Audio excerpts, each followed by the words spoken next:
A top WWE superstar could be leaving the company. Another one could be returning to the company. Plus, we're going to talk about some potential backstage stuff happening with TNA and WWE. Something I find to be very problematic. It's all coming up right here on the Ango Show.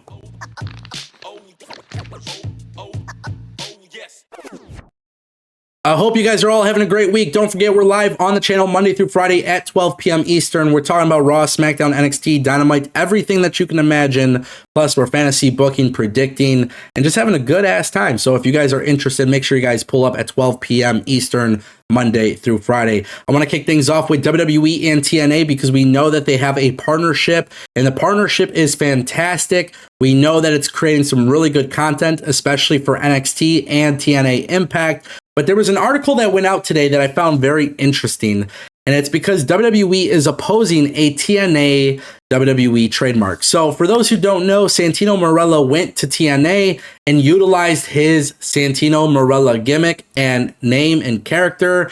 And well, now he's in TNA and he's doing some really cool things in TNA. Coincidentally, his daughter, Ariana Grace, who is in WWE NXT, is also working on TNA television as the liaison for NXT and TNA's partnership. But now what's really interesting is, according to trademark documents, WWE has requested a 90-day extension to oppose the trademark. And this actually took place on September 19th. Now this is coming to light. And it's a very interesting thing. And I don't know exactly how this impacts WWE and TNA's relationship, which is why I want to talk about it. Santino Marella actually spoke about this in a Chris Van Vliet interview before as well. And I remember watching that interview. And without having to read everything off to you guys, it was very simple. WWE let the trademark slip through the cracks. And that was something that was happening with WWE relatively often in the last few years. Certain trademarks would be just forgotten about, and then other people would pick them up. That was exactly what happened here. Now, Santino has the trademark, right? Like, they're utilizing the name, they're utilizing the IP. But WWE's in a partnership with TNA. So is there really a good reason for WWE to be opposing this? I mean, at the end of the day, like, I don't know if WWE should be opposing this. I know business is business, but at the same time, too, you're doing business with TNA anyways. You have some of your own talent working on TNA television. Is it really that big of a deal? Is Santino's trademark that valuable to WWE? I don't know. That's why I'm literally throwing this out there. That's literally why I'm having this conversation with you guys.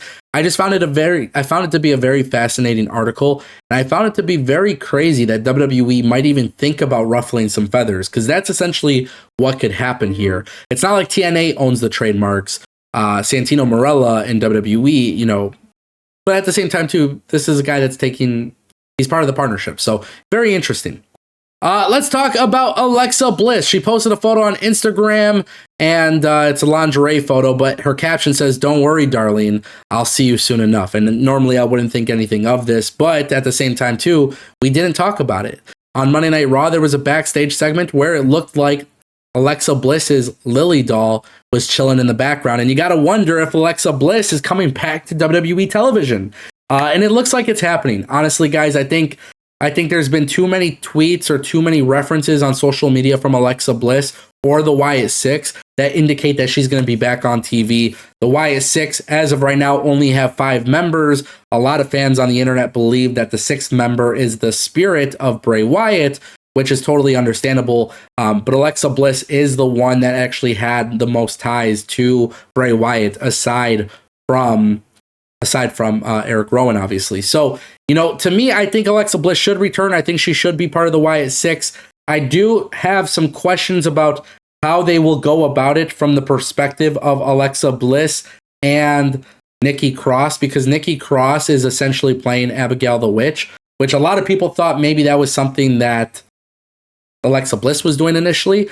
I actually have an idea. This is a little bit of fantasy booking, but I feel like maybe Alexa Bliss should be set up as the final boss in this specific storyline.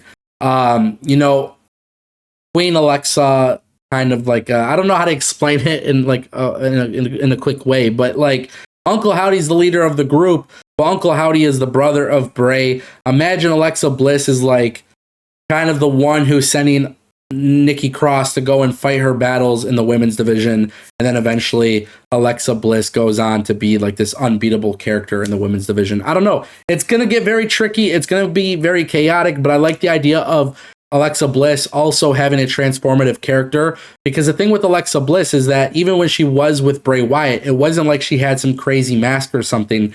But imagine, and maybe this is where the fantasy booking gets absolutely crazy, and maybe you guys don't like it, and I totally understand. But imagine if Alexa Bliss also had two characters.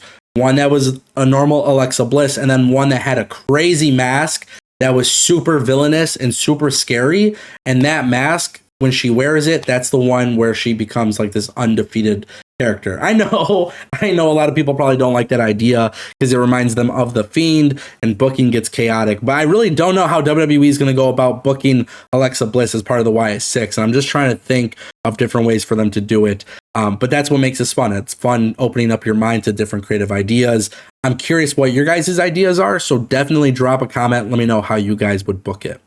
And that brings us to our final topic, AJ Styles. We don't see him on TV. WWE doesn't have creative plans for him.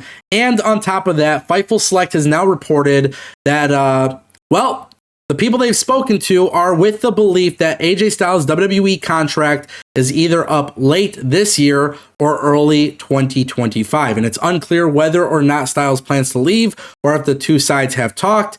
It was said that numerous influential names within the industry and some who have worked with Styles believe it is up this year. So AJ Styles could potentially be on his way out of WWE. He has spoken very highly about his experience in WWE, which for that reason makes me think that he might not actually leave WWE. But at the same time, too, it is really hard to say something will never happen in professional wrestling. And this is largely due to the fact that AEW exists, TNA exists, retirement exists. AJ Styles is a longtime veteran. For a long time, people believed that this current contract would be his last major contract. I love AJ Styles. Grew up loving this guy. One of the coolest dudes I have ever met in professional wrestling.